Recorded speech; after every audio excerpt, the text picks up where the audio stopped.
Hello, everyone. Thanks so much for tuning in. I've had a lot of people ask questions about starting a private practice, and I had recently posted a blog post about how to start a private practice because there's just not like that much great information about this online. And I feel like I didn't really learn about this in grad school, like starting a business. We talk a lot about like the clinical piece of, working with clients but in terms of actually starting your business, we don't really get any business training. So I have my lovely friend Faith here Hello. who is has a thriving private practice. I'm asking questions. She's answering questions about how she's got here, what's been challenging, recommendations for people who are interested, and all that jazz. So, Faith, you want to give us a little Yes. intro? Sure, I will. I just want to say that I'm so excited to be here and thank you for inviting me on your channel and just having me kind of contribute to what you're already doing. I really agree with what you're promoting. I think it's awesome. And so thank you for Oh, having me be thanks, a part Faith. of this. I love You're it. So, awesome. a little bit of background on me. I was what they call a adult returning student when I went back to grad school. I really felt like um, I was working in a profession that wasn't adding much value to my life. And so I decided when I was 26 to go back to get my master's in social work to actually be doing something that I felt was going to contribute to the lives of others. So I went back in 2016 to get my master's and graduated with my master's in social work in 2018. I decided to go the mental health track. And since then, I have worked abroad doing social work, mostly therapy. And now I live in Colorado and I'm doing the same thing, doing psychotherapy. And in both of those settings, abroad and in Colorado, I am working in private practice. So, you went abroad, Yeah. and we'll skip the abroad part. I think Okay. that's super interesting, and I would Yeah. love to talk to you again about like specifically Mm-hmm. working in Switzerland Yeah. I would love to do as that. a mental health therapist. That's so cool. But we'll skip that chapter, and then so now you moved to Colorado, Mm-hmm. and what happened? Did you open Yeah. yeah. So after my time in Switzerland, my husband and I were ready to come back, and we decided to move to Colorado because we love the sun and we love the mountains, and like, let's just do that. Like, let's just be in that all the time. So we moved back, and because my time in Switzerland was more private pay in my private, and it was right after my master's, I don't know the insurance world. Like, I got back and I was like, I don't know how insurance works for private practice or for just like being a mental health Mm-hmm. therapist. Isn't that so interesting? Like, I feel Yeah. like thinking again back to our graduate programs, like, I mean, you were in the clinical track, I was in the health Mm-hmm. track. Did you have any discussion in your classes about billing insurance, just billing insurance, period? Mm-hmm. Mm-hmm. Was No, there any no, talk about that? That is so zero. bizarre to me. So it was, yeah. So that's a really good point too. Is like grad school really prepares you to like be a clinician, but not how to like open a private practice, not how to like deal with insurance companies, not how to like. It's basically like make sure you know how to. I mean, even like treatment modalities, I really learned afterwards, after my Mm-hmm. graduate program. But I think they don't really set you up for that. It's just kind of like figure it out and hope you do it right. Like, woohoo, That's so And wild. it is wild. So I was like, okay, I have experience. I know how to be like do my job, but I don't know how to navigate insurance and if I'm doing it right or not. So I was really nervous coming back to the US because it's just totally different than living in a different country. Totally different system, totally different way of operating when it comes to insurance. So I thought about continuing private work when I got back to the US, but I decided no, I need to like know how to do insurance. So I'm going to join a clinic. I'm going to work for somebody else for a while and kind of get like my feet underneath me a little bit and like land. Like there were so many things we were focusing on through that transition. And then also I just wanted to make sure I knew what I was doing, what codes to bill, what you have to make sure is in your notes so that you don't get in trouble and like you don't have clawbacks. But then also you don't want to share too much because you don't want to like, you know, your clients, you want to respect your clients' confidentiality. So it's like all of this, I don't know, like balancing act you have to do. So it was a whole world I didn't really know. So when I moved back, I was really like, I need to do that. I need to make sure I'm focusing on that. Do you feel like that was helpful? Super helpful. So for me, I I feel like in the US, because it, insurance is such an important piece of our health system and it increases access to care. I knew when I was going to do private work that that's what I wanted to be providing. Like I wanted to make sure I was accepting insurance. So I wanted to make sure I knew how to navigate it. So it was really helpful because I was billing everything through insurance. It went all from private pay to like everything through insurance, right? Wow. So that really helped me be able to get a hang of it. And I did it for about a year. And then we can get into why I left. But yeah, I ended up going out on my own. Yeah, let's talk about that a little bit. Yeah. So you were there for a year and a half, you said? Okay. 1 year. A year. Okay. I want to talk about quickly your caseload. I worked in a community mental health center, which is like a little bit different, but it was stressful and I don't know, just like so many clients, just pressure. Was that there for you? So the way the clinic was structured is it was a group practice. And I have all sorts of feelings about that. But it was a group practice where, there's an owner and then she gets a portion or they get a portion of what you bring in. So it's not like salaried. It's very much it feels very commission based kind of, you know what I mean? Like kind of you get paid for the clients you see. Right. So there is that kind of pressure to like, you got to have these clients, because when I was working, I was salaried. So it was like, okay, you could count on a certain clients. Amount. Yeah. Interesting. So for me, I was like, okay, she's taking this percentage and I have like, it's expensive to live where we're living and I need to make a certain amount to like make my bills. So it was very much like, for me, I was seeing anywhere from 25 to 30 clients a week to be able to maintain making my bills, saving. And at that point, I wasn't even putting anything towards retirement. I mean, like, we're just trying to survive. And so it was really stressful because if you didn't have someone show up or you couldn't bill because they, were not within a certain 15-minute window, like for insurance, it needs to be a certain amount of time that you're also meeting with people. And so if anyone's 15 minutes late, you can't bill. So you don't get Fascinating. paid. So there's a lot of like, there's a lot of different types of like parameters you have to make sure you're meeting. And so I would get really stressed by that. I'm like, oh, someone canceled. Like, what am I going to do? Like, you know what I mean? Like it's stressful. It's super stressful. And I didn't like it. I didn't feel comfortable with that model. Ethically and morally, it did not align with my values. I want to be doing good work. I don't want to have to be bothered if somebody didn't show up. People have their lives. People get sick. People have, things come up for them. And I don't want that pressure to be in my sessions with people. I don't want that. I want them to feel, and also I want to be able to make a decent wage. So, I was kind of like, shocking. All the things. So I started to get really frustrated with that. And I was like, I can't do this anymore. So at my 1-year review, I met with the director and I explained to them how I was going to be leaving and trying my own private practice. And we can talk about like how I came to that decision, but it was rough. It was a rough exit because that's not always well received in our industry, especially with group practices. So that was a bit of a rough transition. I really do want to get into that, but first I want to talk about your just feelings, thoughts. How did you get to this decision of like, okay, I'm ready to leave. I want to open up my private practice. Like I want to be my own boss also. Yeah. So for me, I wanted to increase my income and I felt like that was the only way I could do that.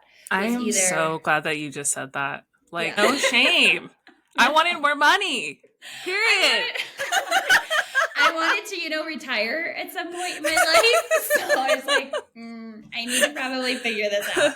So for me, it was like, I just looked at the numbers and I was like, yeah, this ain't going to work for me. Yeah. So for me, it was, I want to make more money. I want to be able to, if we want to have a family one day, I want to be able to afford that. If I want to retire, I want to be able to afford that.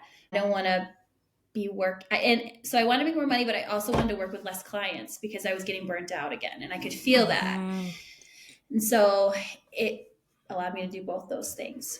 So that was like my main reason. Yeah. That's thank you for your honesty. I really appreciate totally. that. So you talk to your director. Yeah.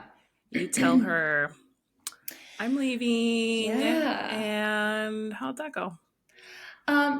Yeah, okay. So everybody runs, like, I'm not totally against group practices. Some people are awesome at it. It's really great. And again, this is just my experience, so I don't want to be like, of course, private, group practices. How dare they? Yeah, it's okay, right? Yeah. But for me, and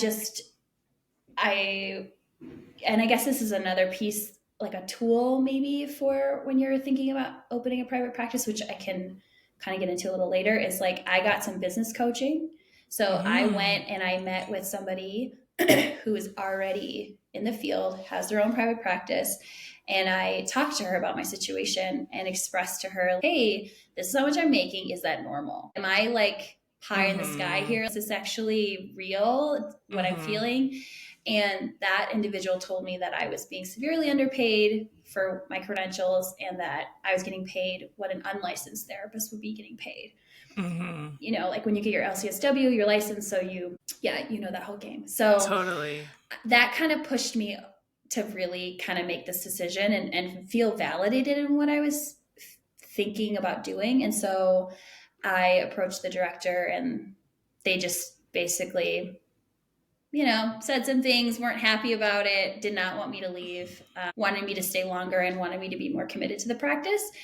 And which is absolutely terrible. Like, really, as a clinician, you're going to make me feel bad for wanting to leave. And it's just so frustrating. Yeah. And good thing it was Halloween because, I just got to give candy out to kids the rest of the day after it. I just kind of was like, I'm going to just eat candy after this conversation and give out candy because it was a pretty rough conversation. Like I got emotional. Everybody got emotional. It was pretty intense. And I think that is also what's kind of not okay about our industry is like we should be, I really feel in my personal view, making money off of other clinicians, the amount of money that you are making off of other clinicians is unethical. And I think at some point there's a split that makes sense, but that split did not make sense. And I think we should be supporting each other in making a livable wage and not taking advantage of each other. And I felt like I was being taken advantage of and then being told, kind of bullied into feeling bad about the decision I made. And so we are sometimes our best advocates and sometimes we're like not for each other. I had to get over that and work through that. And it wasn't like you're not always going to find people who are supportive of what you're choosing to do. So that doesn't mean what you're doing is wrong. Right? Like you trusted yourself and was just like, this doesn't feel right. Reached out to someone, and I think that's also, I feel like it highlights a little bit the increase of salary transparency that we need in social work, mental health, like you going to someone being like, is this like the right amount? Am I being taken advantage of? I really commend like that person that you talked to who was like, no, this is what this would be a decent salary. Like these conversations about money are so important for us. Yeah. So. Well, and I also hope like in this conversation, I can like dispel some myths about private practice. I think there's a lot of fear around like, well, am I going to fill up and am I going to make money and how is that going to work and how am I going to do this? And in my experience, it's been way easier than people make it sound like it is or like people make it out to be. It's the best thing I ever did, honestly. And I want to empower more people to do it because like for me, my wage doubled like Wow. doubled. So, I mean, it's not like a little bit of an increase, it's a massive increase. Mm. So, I guess surrounding yourself with people who have done it before and who are going to support you in that process, that you can talk to, that you can pick their brain about it, that you can kind of like get some tips from, is exactly what I did when I was in Switzerland and also when I was here. Is like surround Hmm. yourself with people who are doing the thing that you want to do. Yeah, So no, for sure. Or seek them yeah. out or Or seek them whatever. out, or just like straight up Yeah. cold call them and be like, "Help me! Like, I need to do this." Is I that, did a lot of that too. did you? Yeah. Oh yeah. Oh yeah. So like, Wait, is that how you found this person to talk okay, to? so straight up, I girl, you when you want something, you got to go for it. This is part of it. What is that saying? You miss 100% of the shots you don't take. That is me. I'm like, we keep going. I'm doing this.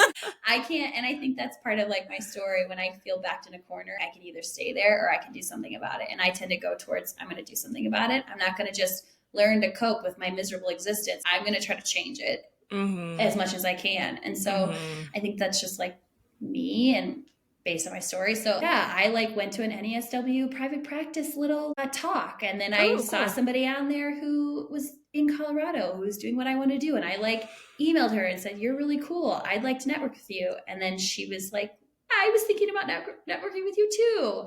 Oh. And yeah, it was really sweet, and we met up, and she was super encouraging and was like, come to the other side, come to the light. Like, private practice isn't that scary. You can do it.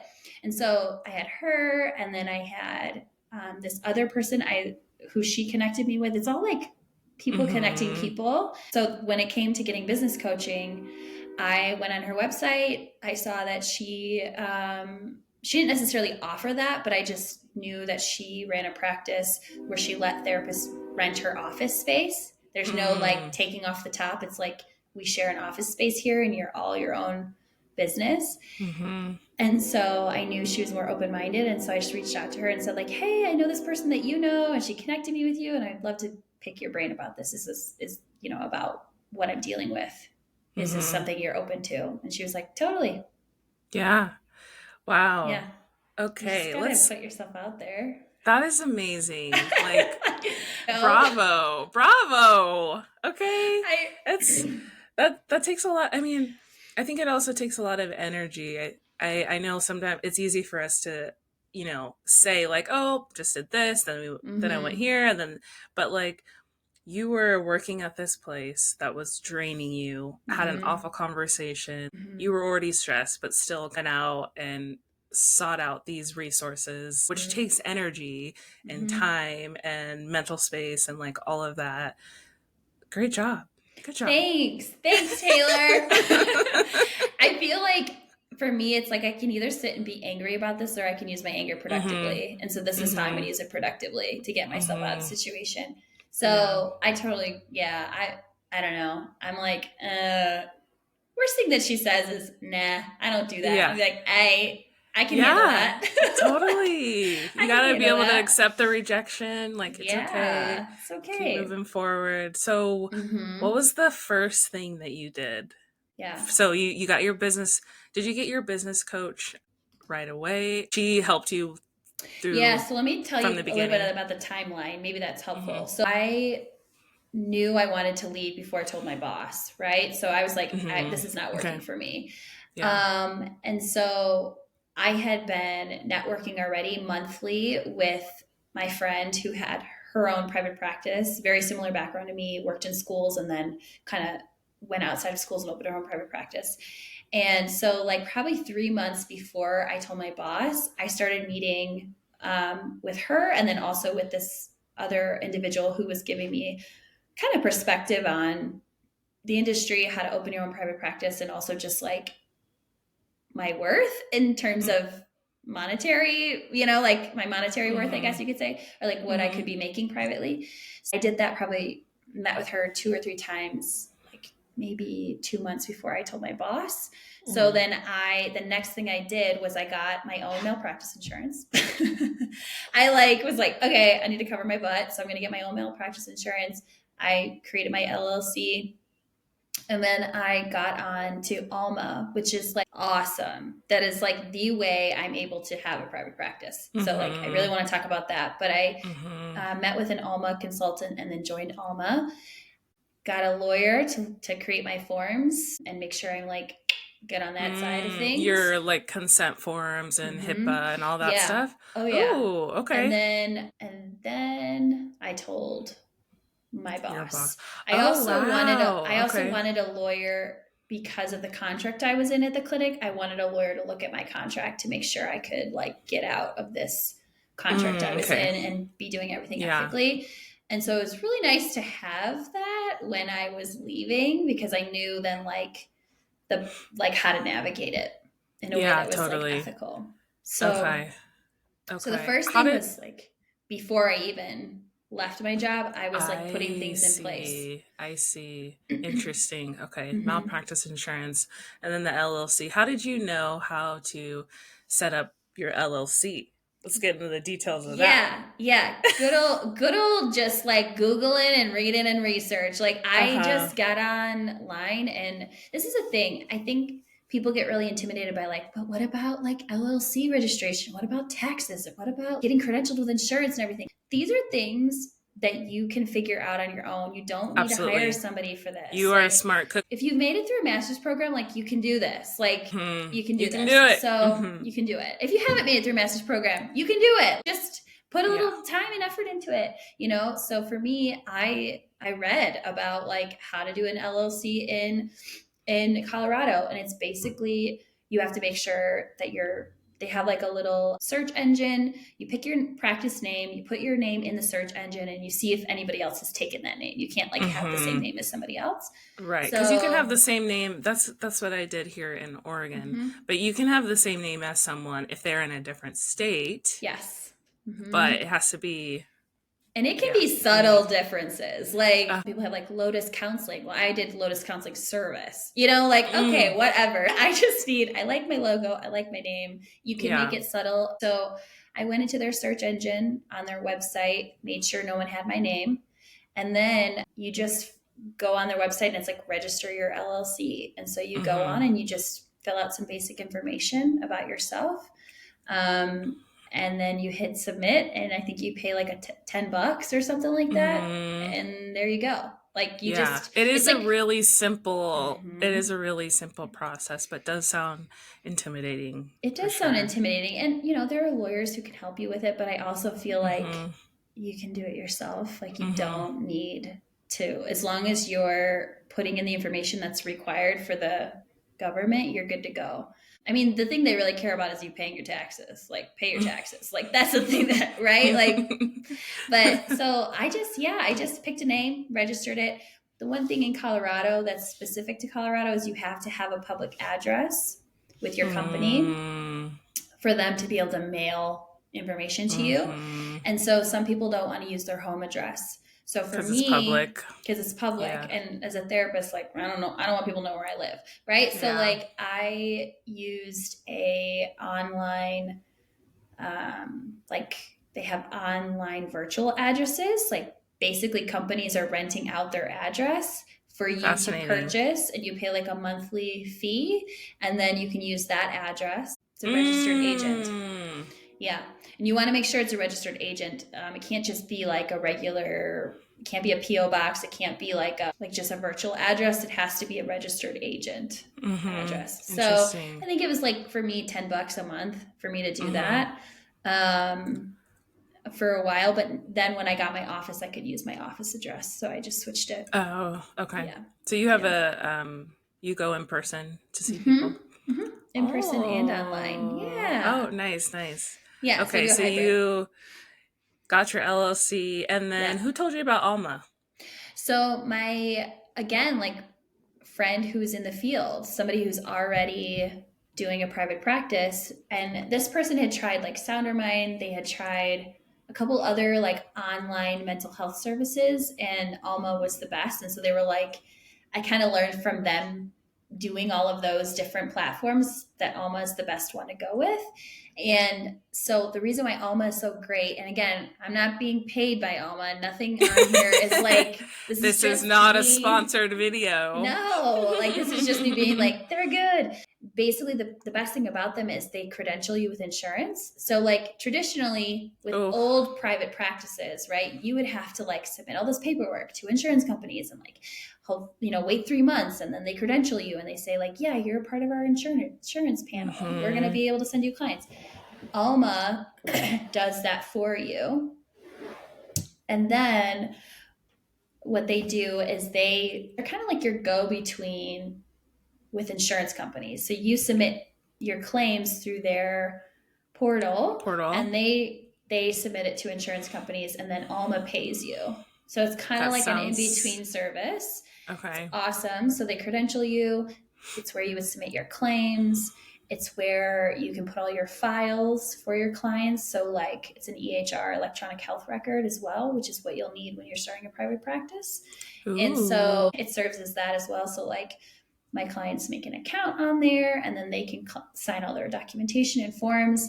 I can put all my charts and treatment plans in Wow. there. Wait, I want to pause. Your clients, they can have their own login, like Alma Mm-hmm. login, Mm-hmm. and oh wow, that's Yes. So awesome. they um, I like put their information in the system, and then they get an email to put in their Mm-hmm. insurance information, to put in their credit card information, to put in to sign all the forms and documents. And Mm-hmm. then I have my calendar, and that's also how we book appointments too, is through that system. Wow. So it does like everything you would need. And like Mm-hmm. back in the day, like you need to hire an assistant who does all that for you, right? They Mm-hmm. also Alma also verifies people's insurance. The client and you can see like how much their deductible is, how much they're going to need to pay, when they reach their deductible, when their copays have changed. All the insurance stuff that makes running a private practice really annoying, Alma does for you, which you're like, yes, like this is the best thing ever. So That is amazing. that, I mean, that cuts, it cuts your overhead massively, and it Mm-hmm. also just makes things a lot simpler to Mm-hmm. work with insurance. So and for Alma, it took me 45 days to get credentialed with them, where it takes 3 months if I were to do that by myself. When you say So credentialed with them, the credentialed with who? so I with like All insurance of the insurance, providers. all of the insurance providers Hmm. that Yeah. you would work with in your area. Okay. Right. So, like, Alma works with three insurance providers. They work with United Healthcare, Aetna, and Cigna. I did Mm-hmm. not choose to be a part of Cigna, but I chose to be a part of United and Aetna. And Mm-hmm. so, those are the three insurance companies that Alma has contracted with. And I so, see. they get a specific reimbursement rate because they're like a big company, right? Which I Right. have feelings about, but right now it's totally benefiting me, so I'm doing it. Mm-hmm. But, like, Mm-hmm. you know, Mm-hmm.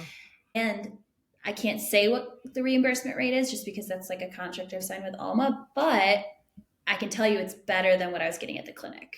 It's Mm-hmm. better than what I was getting at the clinic. Okay. So Okay. it totally made sense for me to switch to being credentialed through Alma. Yeah, interesting. Do you find that I'm kind of surprised that it's only three insurance companies that they Mm-hmm. contract with? I don't know. I Mm-hmm. mean, I'm not really in the mental health world, so maybe I mean, I am, Yeah. I'm a hospital social worker, don't really deal a Yeah. lot with insurance, but I'm curious does that seem limiting to people that are potentially seeking services with you because Mm-hmm. you take two insurances and then private pay? Like are there other insurances that you're like, "Oh man, I kind of wish, Alma Yeah. contracted with this provider." Right. I think I have a feeling Alma will expand. Like Alma's Mhm. pretty new to Colorado. It was only an East Coast thing and it just recently came to Colorado. So they're like Mhm. expanding. So I I think I have a see. feeling they'll expand which insurance companies they partner with. But for Mhm. me and for this area, a lot of people have Aetna and a lot of people have United. Okay. I think Blue Cross Blue Shield would be a good, or like, would be a good thing Mhm. to add. Anthem Mhm. would be a good Mhm. thing to add. But I don't find that it hinders most people because you can Mhm. also do super billing. So like if somebody's paying privately for for sessions, I can give them a super bill, which Mm-hmm. shows every appointment they've had, how much they've paid, and they can submit that to their insurance company for Mm-hmm. reimbursement. And I would be like an out of network provider for them. Yeah. Yeah. So that can also be an option. And I know a lot of people go with United and Aetna, at least where I live, because the reimbursement rate is like worth it. Yeah. So, and it feels fair for like what we're doing. Yeah, Yeah. definitely. Does Yeah. Alma provide like, I know you worked with a lawyer to, Mm-hmm. come up with all your forms and stuff, and then you uploaded all of that into Alma. Yeah. But does Alma like provide sample forms if They people like? do. Yeah, they Cool. totally do. Awesome. So like if you don't want to go that route, you can, and there's a lot of stuff like online about how to create your own forms, and like a lot of therapists just create it themselves. There's like Mm-hmm. certain, you know, forms you Specifics. have to have that are Yeah. state required, and those are provided on the state websites. Like you Mm-hmm. go on there, and if you are, a social worker and you're part of like the social work NESW kind of chapter in your state, they will provide you with forms as well. So for Wow. me, because I wanted to work with adolescents, there's more risk. And so I was like, Mm, I want to make sure I like have everything good yeah. on my part. Yeah. And also I was dealing with just some other stuff that I wanted to make sure I had the legal Mm-hmm. advice on. Mm-hmm. So, but I think everyone can do, as long as you're meeting your state's requirement, you Mm-hmm. can, I mean, it's your practice, you can create it. I would recommend Mm-hmm. going with a lawyer, Mm-hmm. but everyone takes on their own level of risk, right? It's Totally. whatever you're comfortable with. Yeah. So How much did you pay your lawyer? I paid $1,000. So I paid, Wow. That's I paid, actually way cheaper than I was uh-huh, expecting. me too. I was like thinking it would be a lot more. I paid $1,000 and she created 8 different forms for She me. created 8 forms, and she also looked at your group practice contract. That was a Mm-hmm. part of it. And Mm-hmm. then what the other stuff that you had her look at? Yeah, I mean, she just kind of was giving Wow. me like I was consulting her on stuff, and she gave me like a flat rate and created the forms. I think she has done this for a lot of clients, right, who are Okay, in my so position, and so she totally, probably has forms already created and just kind of boop, boop, boop, boop. absolutely, So, but yeah. I felt like that was worth it for me Mm-hmm. because now I just have those forms, and like it's not like a consistent. It's a one-time fee. You know what I mean? It's like one Totally, thing you're kind of like absolutely, you're putting into your business. So for me, absolutely. it made Yeah, sense to do it. yeah. What Yeah. forms did she make for you? So she made like my private practice policies. She made there's like a form that you have to do for the state through DORA. That's like the Colorado regulatory body that Mm-hmm. kind of oversees our profession. It's called something different in every state, right? So I Mm-hmm. don't Mm-hmm. know. So, Yeah. but it's a specific form where you have to like make sure your clients know what your credentials are, how they could grieve you, how they could say like Mm-hmm. this clinician's unethical and I'm upset about Mm-hmm. it. And so then they, Mm-hmm. so that you have to provide all that Mm-hmm. information on how to do that. She made a specific adolescent consent form because there's a lot of like differences based on state when it comes to confidentiality rights for adolescents. And in Colorado, it's the age of 12 that you can consent to Mm. therapy without parent consent. And Wow. so there's like like you have to have an adolescent sign a form as well. So she created that. What else did she create? A couple more. Oh, like Okay. you have to do a good faith estimate and like Mm-hmm. basically explaining to people what the cost of therapy is going to be. Telehealth consent form. Oh, right, right, right. Did you have to have Yeah. like an electronic signature form? So Alma, when I Alma does put the that. forms in there, they have it like in, Okay, yeah, that's like cool. already put on there. Yeah. So Okay, that's really cool. I can actually just pull up if you want, Taylor, like the form and just read them off really quick, the different let's do ones. it. So these are the forms she created for me. She did an adolescent consent form, a fee cancellation policy so that people know Mm. like this is what Mm-hmm. happens if you cancel or you have a late show. Mandatory disclosure, that's what it's called. Mandatory disclosure form that's through the state that Mm-hmm. is required. Okay. It's like all your rights when it comes to therapy, essentially. A good faith estimate, my practice policies and procedures release of information. So, like if somebody wants me to talk to their doctor or talk to a family member or talk to Yeah. whoever at the school, release of information form, surprise billing form, which is also required, and then a telehealth consent Hmm. form. And all So, these forms they can sign through Alma because you've yep, uploaded them. yep. So you Wow. put them in there and then they can sign it. I had to change a little bit of like the font and like how it laid out and everything, but Hmm. yeah, That's so I awesome. know. Super good. Super good. I was like, Alma's the best. I love So Alma. Alma also gives you like a business Zoom account, which is HIPAA compliant. So you can use that for your telehealth sessions and it's free through Alma, which is great. Wow. So what do you Yeah. pay a month to Alma for your? It's like a subscription. Are you able to Yeah. say that? Yes, absolutely. So I pay $125 a month for Alma. What? Yeah. So that's an That overhead. seems so Mhm. cheap. Because it is. It seems cheap because it is cheap. And I'm like, please don't change your rates. Please don't go up. Like But like, for the mhm, EHR, mhm, the insurance stuff alone is worth mhm, that. mhm. Wow. So it's, and you can cancel it. Like you can do it for a month and cancel it if you don't like it. Hmm. And I got my first 3 months free. So Cool. they also have a lot of trainings on there and networking that you can network with other providers. They also put they like advertise for you, so they put your name and your like they make a little profile for you on their website, which connects with insurance providers. So I don't know about you, but like for my insurance I have like an insurance app where I can like look for Hmm. doctors that Me take too. my so that's like what my profile would like show up on somebody's United or Aetna app. Oh, So and it's wow. connected with Alma. So Alma's do Yeah. like they're kind of crushing it in my They opinion. are. Yeah. So I the only thing that I would say Alma could improve on, just for people who are looking at options, a lot of therapists do Alma and then they'll do therapy notes or they'll do simple practice as their EHR. Hmm. Hmm. And that's because you can put like assessments in there. You can in like simple practice or a therapy appointment, you can put assessments and like different things like that within their platform. And Alma only has two assessments right now in their platform, which is like PHQ-9 and GAD-7. So those are like the Hmm. really basic kind of assessment forms. Hmm. But I just send those other assessments through email if I need to, or I do it in session with my client, and then I keep an electronic record also.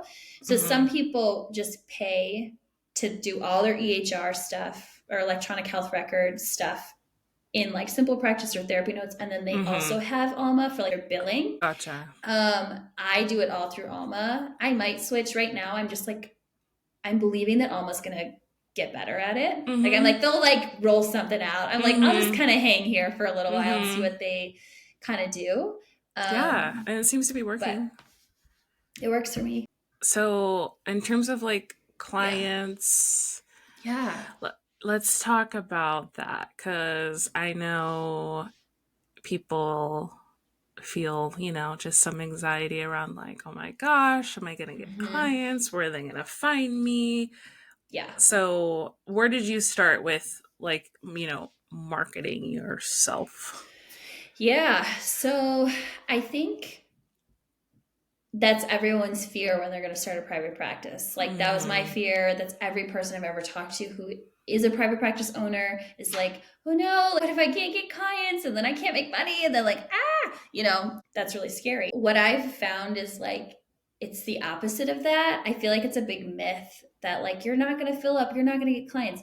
If you're with an insurance company or credentialed with insurance, like you're gonna get clients. There's so much need out there for mental health support. You're gonna get clients. So the first month I was with Alma also refers people to you, right? That's the whole, right? Mm, You're connected with insurance companies through Alma, right. so they're referring to you. I think I got like within the first month with 12 referrals. And then the next month it was probably another 7.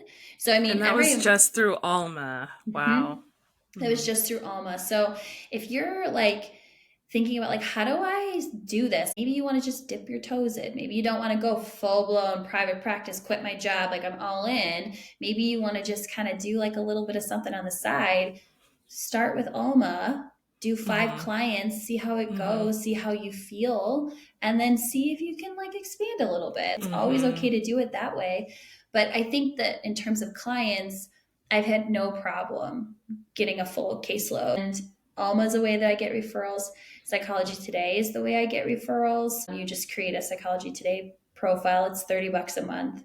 And it's important to know with Psychology Today that they have algorithms where they rotate providers. So there will be times where you're at the top of the list, and then there'll be Hmm. times you're at the bottom of the list. And I think that's just to keep it fair Mhm. with referrals coming in. So there'll be hot months and dry months, based Mhm. on like how Mhm. the algorithm's working with Psychology Today. So Alma, Psychology Today, being on insurance panels, but then also having a niche. So this was some advice I got when I was in Switzerland, which was like have a thing that people can remember you. Like they can remember what you provide. They like your Mhm. niche. And so my niche was always in school mental health or working with adolescents or OCD. So I do OCD therapy and PTSD therapy. Those are like my Mhm. niches. And so Mhm. people are going to find you for that, for what you're providing. I would say, Mhm. so find your thing and like promote that thing. And that's going to I think that's worked for me in terms of getting Mhm. clients too. Mhm. Yeah. And I've had two friends within the last 2 years start their own private practice, not using Alma. Never Mm, heard of that. But they yeah. only put their profile on Psychology Today. And I remember one of them, it had been a couple weeks, and they're like, oh my gosh, I'm not getting referrals. What's Mm-hmm. happening? And then all of a sudden, this girl, she's doing private practice on the side, both of them. Yeah. Their private practice is full for their part time, and it Mm-hmm. was all referrals through Psychology Psychology Today. Today. Yeah. Yeah. Yeah. Yeah. And then also another place I get referrals, and this is again just like I just network with other therapists all the time. So, like, what do you do? This is Mm. what I do. Because if I don't have an opening, I'm sending those clients, those people who are looking for care, to those other therapists. Like, I have a referral list. And I'm like, Mhm. hey, here are some really good therapists Mhm. that I really trust.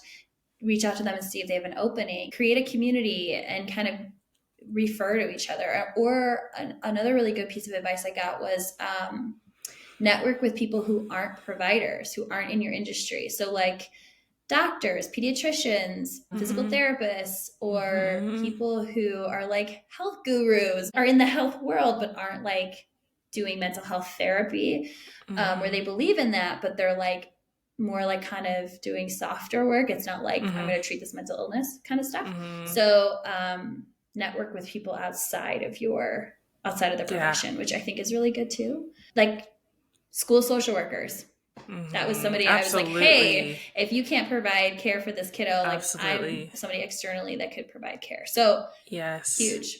Hmm. 100%. And for me, honestly, I think that's a big myth. Like that keeps people from going into private practices. I'm not going to be able to do it.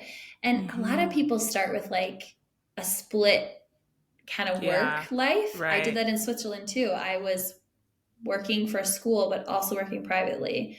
And then I Mhm. slowly got my confidence to be like, okay, I'll do all private because it's Yeah. scary. I mean, it's Yeah. scary to take that leap, but it's Totally. totally possible. It's you didn't do that this time, it sounds like, right? Mm-mm, You were no. like, "Hey, I'm leaving." You didn't even have any clients. Mm-mm. Bold. Well, I think that having, again, feeling boxed in a corner Mhm. and knowing the potential of doubling my income, I was like, I gotta just go for it. I gotta just see. So for Mm. me, I was like, I'm gonna give it 6 months and see how I do. I kind of Okay. planned for this. I said, I'm gonna save. I'm gonna talk to Okay. my spouse about what's our survival amount, right? What can we survive on? And so Yeah. like how many clients would I need to meet with in order for us to make our bills?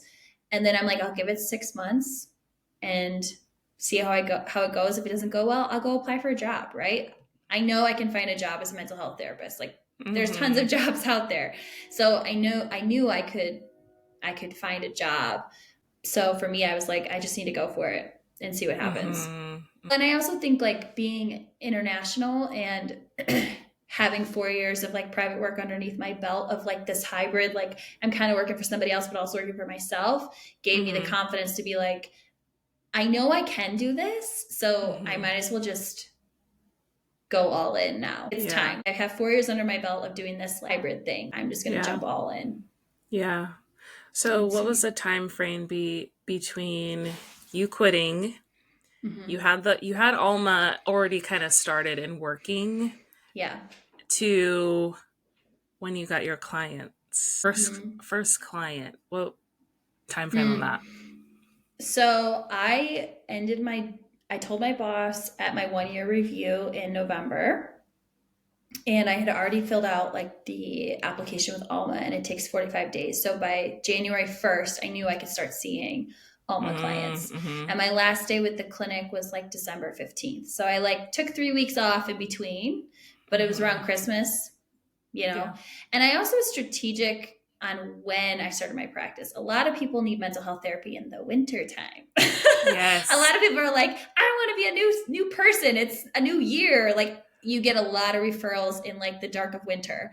So Mm-hmm. summer is not maybe the best time to be like, I'm going to start a private practice. It's going to be maybe a little slower. So I think Fascinating. doing it when the school year starts, parents are like, my kid all summer has been wild. They need to be in therapy, right? And so like school year comes, winter comes, new year comes, people are looking for therapy. And so being strategic about when you kind of start. So I was like, new year, new tax year.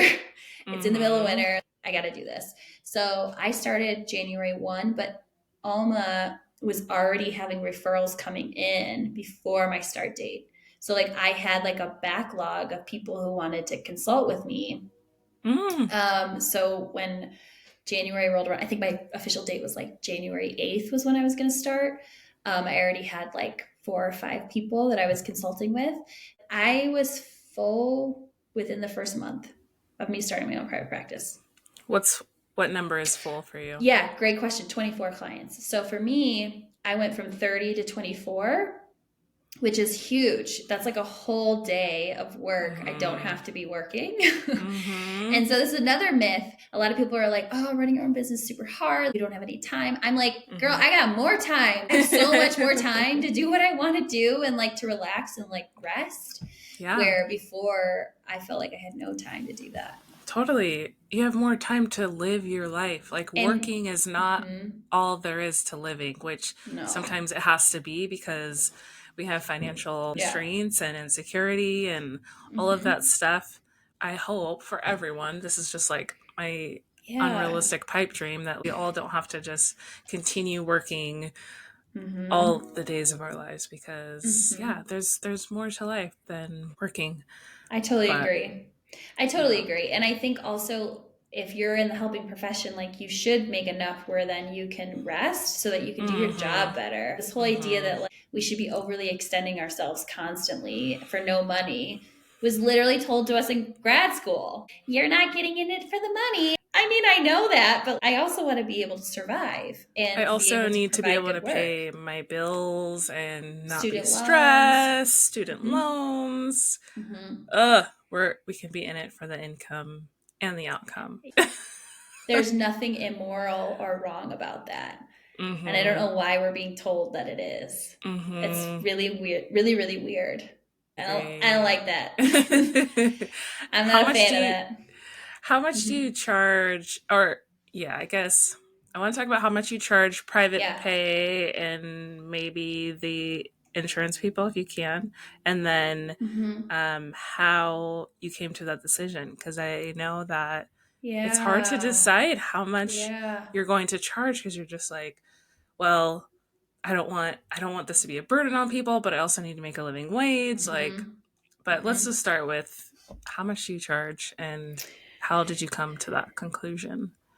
When I first started private work in Switzerland, I charged $120 an hour. So per session, 120 Swiss francs. I don't know what that is in USD. I got to that number just by talking to people like, hey, what are you charging? What are you charging? What are you charging? Mm-hmm. And they were Mm-hmm. like 120, 120, 120. I was hearing that everywhere. It was very rare that, there's some people like 160. And I was like, whoa, that's a lot. Like, Mm-hmm. but I don't know. They were like, a doctorate of psychology, or they had some Mm-hmm. specialty that you couldn't get anywhere else, or I don't know, there's some reason for why they were Mm-hmm. charging that amount. Mm-hmm. um, and then I tested it out. I was like, well, let's see if people will actually pay me that for for Mm-hmm. the service I'm offering. This was when And you were in Switzerland. yeah, and they Mm-hmm. were like, yep, that was very, it was not a problem. I mean, there's a Mm-hmm. different type of wealth in Switzerland that works to your advantage when it comes to that. Mm-hmm. So Fair. then I moved to 130 just with inflation. So started at 120, went to 130. Every year I raised by $10. I went to 130, then I went to 140. So by the time I left Switzerland, I was doing 140. So when I came to the US, Mm-hmm. I'm at 150. Mm-hmm. So, and that was pretty standard across the board. Everybody that I talk to, it's like 150 for a licensed clinical social worker with the amount of experience that I have, or what I provide. And so I just kind of try to keep up with inflation and what everybody else Mm-hmm. is doing. And Mm-hmm. you can find a lot of this information just on people's websites, Psychology Today, I Psychology feel like you Today. have to like post Yeah, you have to yeah, post your your rates. Like section, right? Mm-hmm. that's like good ethical stuff, right? So I guess that's like the No Surprise Billing Act that's been passed. Like you have to tell people how much your services are, Mm-hmm. right? Yeah, and I love this So the upfront how much I'm charging. We don't need to have a mhm. conversation in person. Yada yada yada. Yep, People deserve to know that yep, information before they even reach out to you. And totally. I appreciate that you have been increasing your rates Yeah. because of inflation. I Hmm. know that not everyone does that, and it's something to really keep in mind as you go through your Yeah. journey. One thing I heard that I thought was really helpful was we have to keep pushing the industry so that we're paid what we're worth. If everyone says you're worth $90 for a session, that's what everybody's going to pay you. You have Mm-hmm. to keep pushing the industry forward by increasing your rates.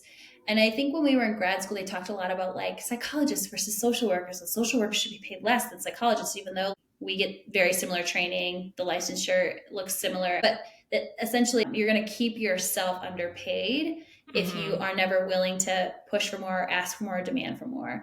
And so Mm-hmm. our industry, you don't want to undersell yourself. Like we Mm-hmm. deserve, and when you undersell yourself, you undersell the other social workers that are in the industry too.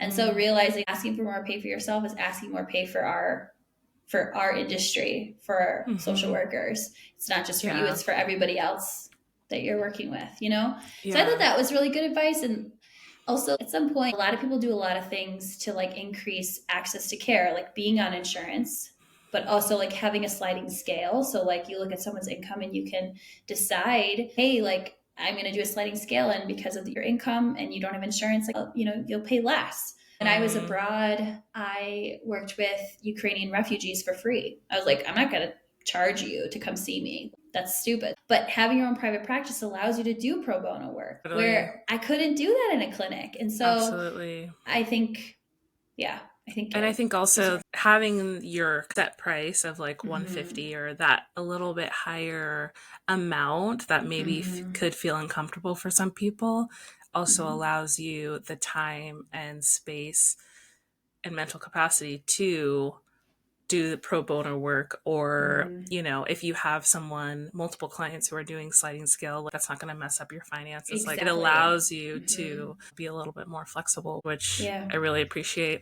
Some of my friends are using open path. Have you heard of that? I don't Mm-mm. know if that's only in the Pacific Northwest, but essentially it's a site where, similar to Psychology Today, you list yourself, and individuals are able to reach out to you, and they pay a smaller fee than um, your like regular fee. Just kind of trying to increase access to mental health therapy. Yeah. So I think you have to always have at least one open path client if you want to like maintain your profile on there. But That's so cool. figuring out the sliding scale thing and sometimes can be, again, overwhelming, Yeah. but open path seems to be a good avenue for that if you want to have your prices be accessible. Yeah. I think pricing is hard, but I think look at what other people are providing, look at the industry, and then just try to match that within like $10, you know, like Mm-hmm. $10 lower, $10 higher. I don't know how much, Mm-hmm. or just, I think I know some people that still do 120. I know some people do 130. I know people who do 175. I know some people do 160. I was like, I'm doing the middle. I'm going to do 150. Mm-hmm. You know, like that's my, and it felt like it fit with the way I was progressing. Yeah. So, yeah. Does Alma have a feature where you can do like your bookkeeping? How do you Mm-hmm. manage all that? Yeah. So when Alma pays you, oh, this is the other cool thing about Alma. This is like seems like it's a promotion for Alma. It's not, but like the cool thing is that they pay you within 2 weeks. So a lot of Mm. times, insurance companies, you don't know when you're going to get paid, and they take so long to Uh, pay you. oh wow. Alma guarantees that they will pay you within 2 weeks, and then they wait for the insurance payout. I love that. I mean, honestly, just join Alma if you want to know. Like, it's the easiest thing. Just do it. It's the best thing, easiest thing. Yeah. So Oh, trust her. I'm, Trust this woman. and if you Join don't, Alma. but if you don't like it, guess what? You're not locked into a year. You're locked into one Totally. month. You can like print out essentially like all your payments, like how much they've Mm-hmm. paid you. They'll give you that information, but they don't have like a bookkeeping kind of Okay. system. Mm-hmm. So they'll kind of separate out for you already, like how much was private pay and how much was insurance pay. So they'll give you kind of those two statements, but that's about it.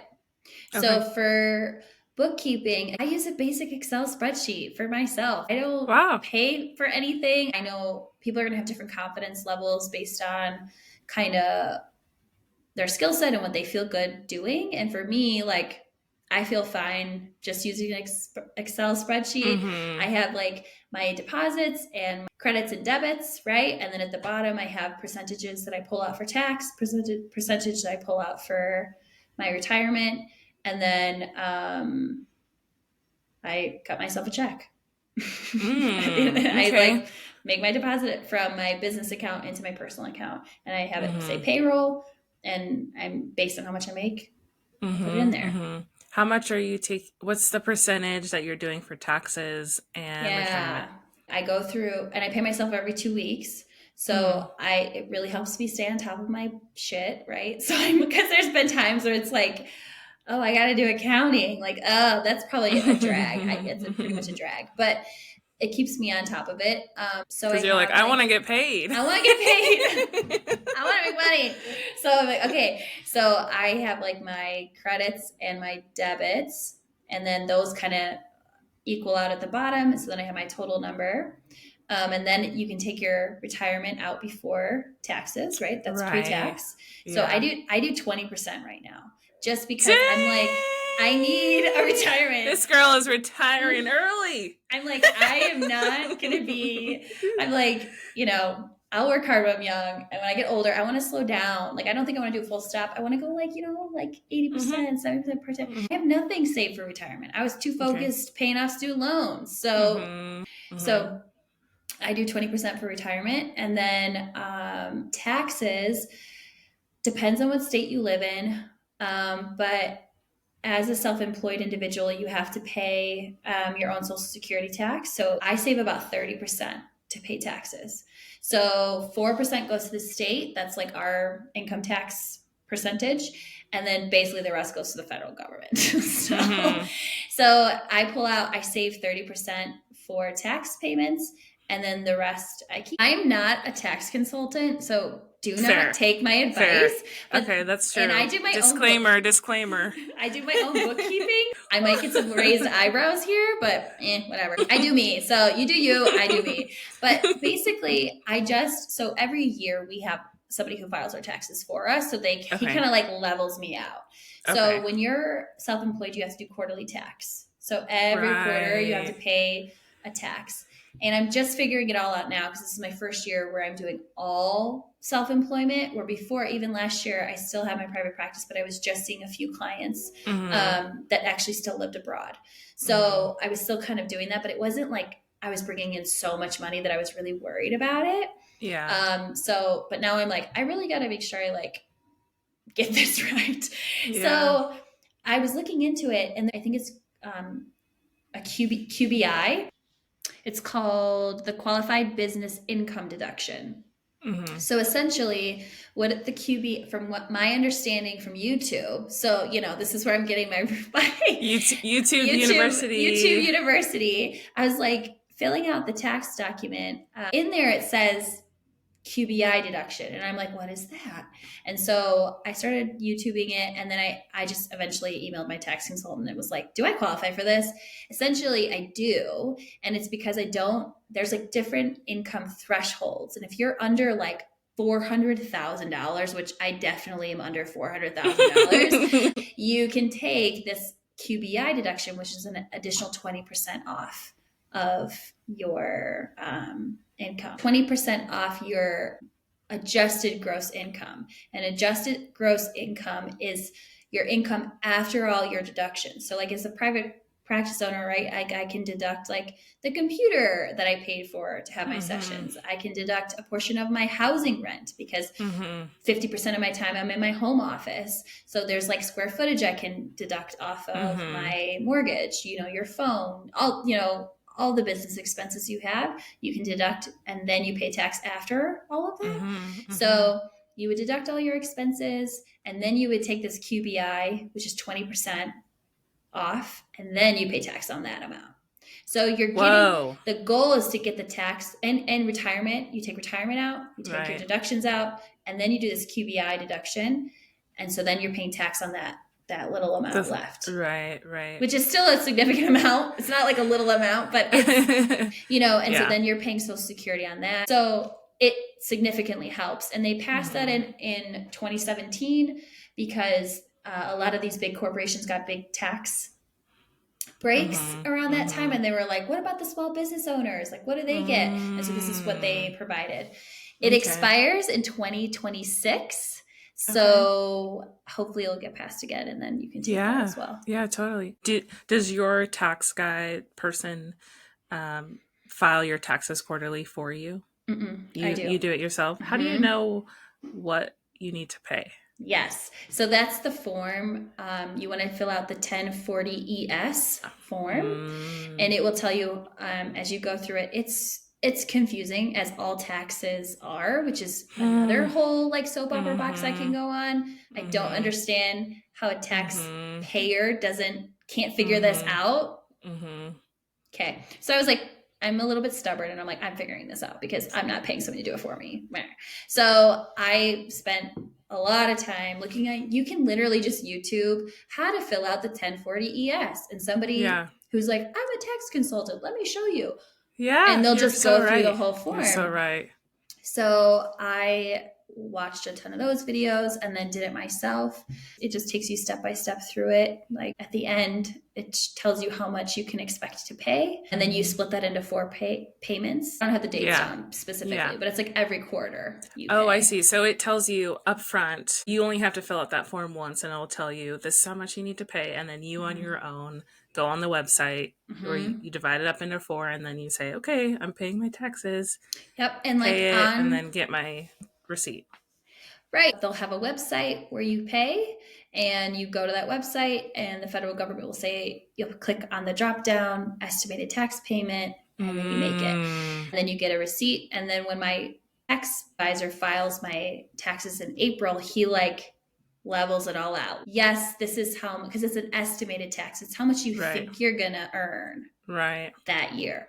I won't know until the year's over. So you have to be within, there's like this weird rule, like you have to be within 90% accuracy. So it's not like you have to be perfect. So then you just make those estimated tax payments, and then our tax consultant files our taxes. He levels me out, and I'm usually overpaying. Like every time I've overpaid, and I'm always like, let's just give the government some more money because I don't want to be in trouble. So I always kind of tend to overpay. So he levels me out, and he told me, he was like, I could fill this out for you. I could help you, or you could do it yourself, because the fine for getting it wrong is cheaper than my hourly rate. And I was like, thank you. I respect that so much. Wow. He was super legit about it. I was like, okay. He's like, it's going to be like $100 of a fine if you get this wrong. He's like, I charge like $3.50 an hour. I was like, oh, bro, Thank you. So Thank you so much. I just don't worry about it. Uh Yeah. huh. Yeah. Okay. I think that's a scary Mm-hmm. piece too for people. It's like, oh my God, taxes, like, what do I Mm-hmm. do? I And know. I I think know. even, I feel like sometimes it could be helpful to, consult someone even once to just like Mm-hmm. take you through it. Like maybe your first year, Totally. you find someone like, hey, Mm-hmm. I don't know what I'm doing. Can you guide me through what I need to be doing for this year? And then, Yeah. there are Yeah. professionals out there that can help us. I know it can be costly, but Mm-hmm. we're professionals. People come to us for Yeah. mental health and support in that way. If you can afford it, it's helpful. And again, YouTube University. Yeah, YouTube University. So like that's what I'm talking about in terms of like some people are willing to take on different levels of risk. Some people Mm-hmm. create their own forms as like I'm not creating my own forms. Some people hire a tax consultant to do their taxes and I'm like, I have basic accounting skills. I worked for a credit union. I can do this. So I think Mm-hmm. like there's just Yeah. different levels of risk and skills. Yeah. And I yeah, think comfortability. comfortability and that's okay. You just have to kind of go Mm-hmm. with what feels best for you. And like you're right, you can have somebody just kind of walk you through it, pay the money up Mm-hmm. front. It will be worth it in the end to Mm-hmm. know and have that peace of mind that you're doing it the right way. I think Mm-hmm. also a lot of people tap in their family and friends. Like there's a lot of like you might have a family Yeah. member who's an accountant and be like, Oh my yo, gosh, how do I do this? totally. I know a lot Yes. of like I was talking with other private practice owners and they're like, yeah, my uncle did it. Yeah, my mom did it. Yeah, my grandma did it. Yeah, for Like people sure. just kind of tap into their Mm-hmm. social capital, right? Your social Mm-hmm. capital can really help support you as Mm-hmm. you make that step. So, Yeah, that's such a good point. yeah. I love that. Let's end with Yeah. your advice to social workers who are curious, or Mm-hmm. piece of wisdom you have for someone who's kind of like, oh, I want to start a Mm-hmm. private practice. I don't know. What do you got? The most important thing is there are a lot of myths out there about trying private practice and it's much easier than you think. So don't be intimidated. Just try. Like, just Mm-hmm. try. And if Mm-hmm. it doesn't work, guess what? Mm-hmm. For me, it was like, I'm not gonna really lose anything. Like, Mm-hmm. if it doesn't work, it doesn't work. There's always Mm-hmm. another job you can apply to. That is not gonna change. And I think for me, it's really important just to try. And I think that's kind of like my story is when I get backed into a corner, I'm not going to stay there if I know I can get myself out of it. So if I think I Mm-hmm. can get myself out of it and there's ways to try, just go Mm-hmm. for it and see what Mm-hmm. happens and be Mm-hmm. open to that. Um, Mm-hmm. so I think just go for it. It's not as hard as everybody says it is, and I don't know why people are telling us it's hard. Mm-hmm. Like Yeah, I think Alma's really helped with that. So totally. I think just try, go for it. Let me think if there's Yeah. any other pieces of wisdom I And I would have. say reach out, reach out to your Mm-hmm. resources, or Mm-hmm. find someone on Psychology Today in your area that you're like, "Oh my gosh, Mm-hmm. love their profile, that really resonates Mm-hmm. with my values and stuff." Email them. Like there are people out there that want to help aspiring Mm-hmm. clinicians, and just start, throwing messages out there and see what happens. I think that's a Mm-hmm. really good first step if you're wondering, like, I don't even know where to start. Talk to Mm-hmm. someone in person about what Mm-hmm. you're wanting to do, how it's been going for them. I know this conversation is going to be helpful for a lot of people, but I'm sure that people may still have some questions. So find Yeah. someone in your area that you can just talk to. Shoot, email me. I'll connect Mm-hmm. you with Faith. I mean, she lives in Yeah. Colorado, but I know some private practice individual people in private Mm-hmm. practice. So Yeah. put some feelers out there and get the support you need. And sign up for Alma, Sign apparently. up for Alma. Is great. The other thing I'll just say to like go off of what you were just sharing, I really think like when I was living abroad, one of the things I did was I just thought about myself like what if I needed a therapist? What if I needed somebody and I only speak English, I don't speak French. How would I get a mental health therapist? And before I left, a lot of people were pretty negative about it. Like there's no way you're going to work. abroad. There's no way that opportunity is going to happen to you. And I think a lot of people are negative about like taking steps. We like to stay really comfortable and in our lane, right? We like to do things Mm-hmm. that are safe, and Mm-hmm. it can be really scary to take that step outside your comfort zone. And so like when I was living abroad and I started to look for people that were doing what I wanted to do, networking with those people who have taken that step outside of their comfort zone and who have like been willing to do what you want to do. And most of those people are really cool people. They've all been Mm-hmm. in the same position you're in. They all know what it Mm-hmm. feels like to start something new. And a lot of them are like, yeah, I'll talk to you. I'll hang out with you. Mm-hmm. I'll like shoot the shit with you. Like, let's figure this out. Mm-hmm. And I Mm-hmm. remember being in Switzerland, just Googling people, and they were like, I found somebody who had my credentials, and I just like cold emailed him. I was like, hey, like, I just moved here. I have like the same degree as you. Like, can we meet up? And he was incredible. He was like, Yeah. yeah, come on, let's meet up. And I think Yeah. just trying and taking that step, the Mm-hmm. worst thing that's going to happen is somebody doesn't email you back. Mm-hmm. Okay, we can live with that. Like, we can sit with Mm-hmm. that.